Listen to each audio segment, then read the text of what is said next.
marka nimanka noogu yeerayo inaan hadda baadiyowno anunkoo kitaabkii allah haysanoo kitaabkii allah inaga fara duraan raba nin ilaahay la collaytamana col uma waayaa layidhi colka ku dhaca waa arkeen waxa holaca ay ku jiraan bayn loo wadaan inaan galno annaguna ma ogolin taasna inaan muslimiinta uga digna waa rabnaa. beesha abgaal oo dhabarjabin ku samaysay xasan sheekh maxamuud kadib markii ay kasoo wada jeesteen furinta dagaalka ee ururka al-shabaab madaxweyne xasan sheekh maxamuud oo ku fashilmay kacdoonkii dagaal uu ka waday dalka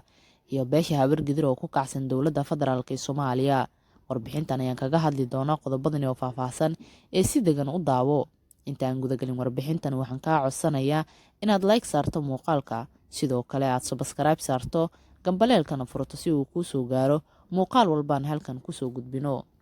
madaxweynaha jamhuuriyadda federaalk Soomaaliya xasan sheekh maxamuud ayaa waxa uu ku fashilmay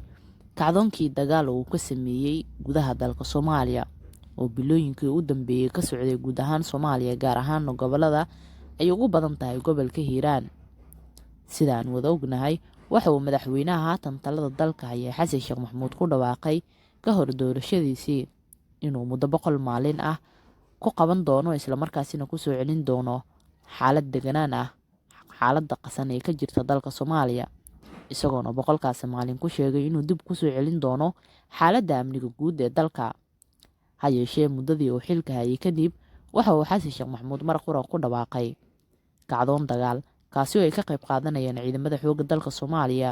qabaa'ilada dega Soomaaliya haddii ay noqon lahaayeen kuwa shacabka ah oo ay ugu badan yihiin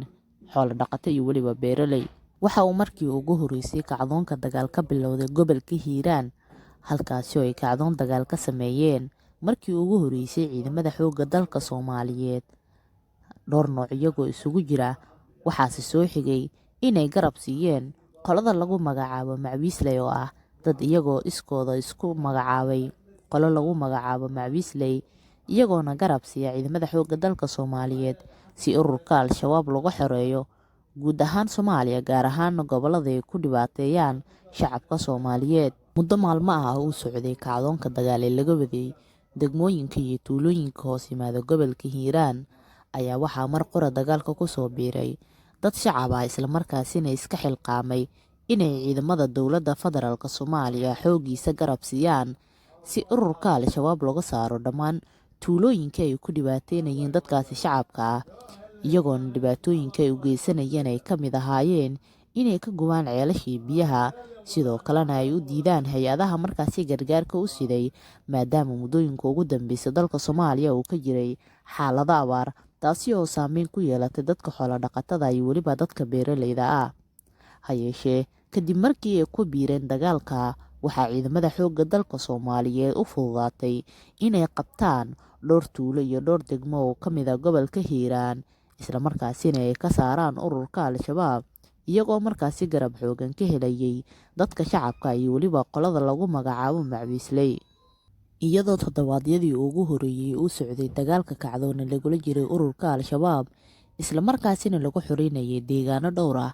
oo ay gacanta ku qabteen ciidamada xoogga dalka Soomaaliyeed oo garab ka helaya Macwiisleyda iyo sidoo kale dad shacab ah oo isxilqaamay isla markaasina dhibsaday xukunka adag ee ay dul dhigayaan ururka al-shabaab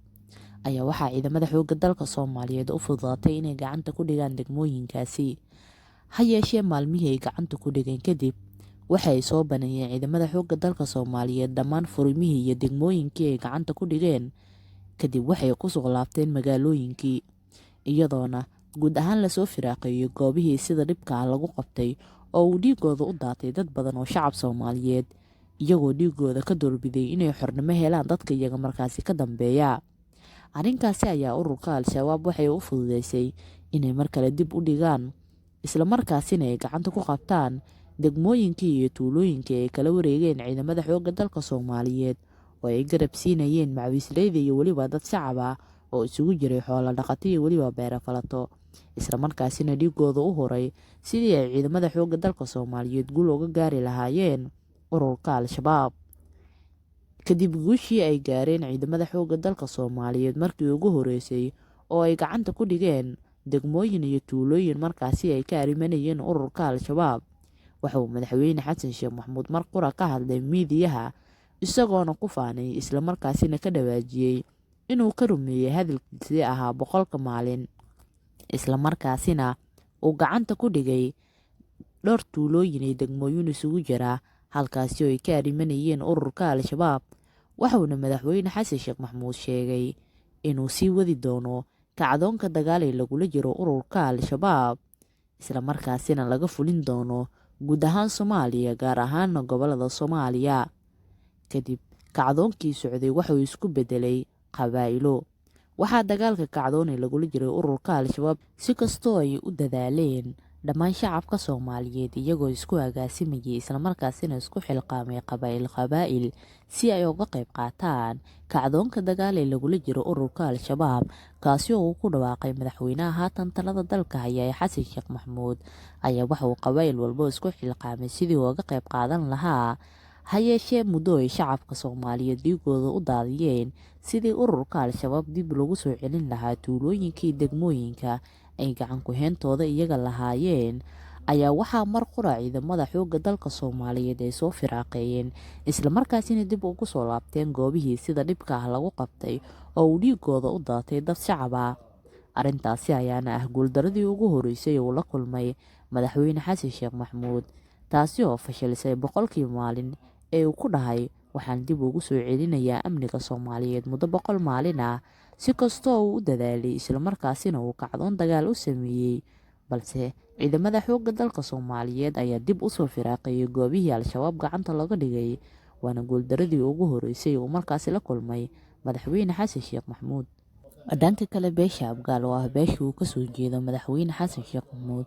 ayaa mar qura waxay ku gacan sayreen iyaga iyo weliba askartooda madaxweyne xasan sheekh maxamuud, iyagoona kasoo jeestay dagaalka lagula jiray ururka Al-Shabaab. Waxay beesha Abgaal odayaashooda iyo weliba ciidamadooda ku biireen ururka Al-Shabaab, iyadoona gacanta lagu dhigay dhowr odayaal iyo weliba ciidamadooda iswata oo garab siinaya ururka Al-Shabaab, isla markaasina kasoo dagaalamaya furinta Al-Shabaab ay kasoo dagaalamayaan ee ay kula jiraan ciidamada xoogga dalka Soomaaliyeed.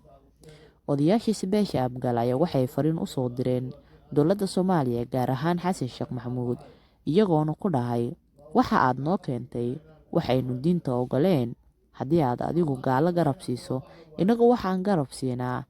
diinta Islaamka. Iyagoona markaasi sheegay inuu xasan sheekh maxamuud kaliya u kalkaaliyo, isla markaasina garab siiya gaalo. Ha yeeshee ay iyagoo haatan ka dugan yihiin, isla markaasina sheegeen inay garab siin doonaan ururka Al-Shabaab. Dhanka kale, beesha Habargidir ayaa iyagana dhankooda ku kacsan dowladda Jamhuuriyadda Federaalk Soomaaliya oo uu haatan hogaamiyo madaxweyne xasan sheekh maxamuud. Khilaafka u dhexeeya beesha Habargidir iyo sidoo kale dowladda Jamhuuriyadda Federaalk Soomaaliya ayaa ku soo aadaysa xilli uu geeriyooday Allah u naxariistay taliya Farxaan Qoroole oo dhimashadiisii ay ka dambeysay shirqool isaga loo dhigay, isla markaasina ugu dhigay taliyaha hay-adda nabad sugidda ee NISA. beesha Habargidir ayaa waxay madaxweyne xasan sheekh maxamuud ka codsadeen in wiilkooda xaqiisa loo soo dhiciyo, iyagoona sheegay in gacanta loo soo geliyay raggii ka dambeeyey shirqoolkii lagu dilay wiilkooda. Ha yeeshee madaxweyne xasan sheekh maxamuud ayaa waxa uu sheegay inuusan ku dhiman shirqool, ha yeeshee ay ahayd arrin si kadisa ku dhacday maadaama uu ku sugnaa goob markaasi laga xoreeyay ururka Al-Shabaab. Ha yeeshee beesha Habargidir ayaa arrinkaasi diiday, isla markaasina kasoo horjeestay guud ahaan dowladda federaalk ee Soomaaliya. Waa tahay daawadayaal, guud ahaan intaas ayaan kusoo afmarayaa barnaamijkeena wararkii falanqeynta arrimaha siyaasadda oo aad ka daawanayseen Dunida Media. Haddii ay tahay marka ugu horeysa janalka, waxaan kaa codsanayaa inaad subscribe saarto, sidoo kale gambaleelka aad furato si uu kuu soo gaaro muuqaal walbo aan halkan kusoo gudbino.